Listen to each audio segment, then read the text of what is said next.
জাহাজটা নামানো হচ্ছে পানিতে। হাওয়ার বেলুন দিয়ে কিভাবে এত বড় একটা জাহাজ নামায় ফেলাইতেছে। এগুলো সম্ভবত বাল্কেট বলে। ওই গভীর সমুদ্র থেকে যে বড় বড় শিপের থেকে কিংবা জাহাজ থেকে এরাই মালগুলো আনলোড করে। এটা আমাদের কোম্পানির জাহাজ। এরকম অনেক জাহাজ আছে ভিতরে আরও। এটা আর কি নামাচ্ছে। আর এই যা একটা, এটা মনে হয় সার্ভিসিং চলতেছে। এটা হলো বুড়িগঙ্গা নদী।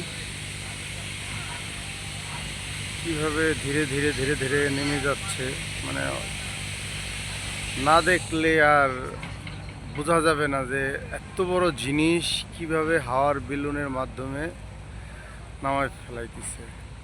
আর বেকু দিয়ে ওইটা হলো জায়গাটা সমান করতেছে যাতে বেলুনটা স্মুথলি ভাবে বের হয়ে যায়।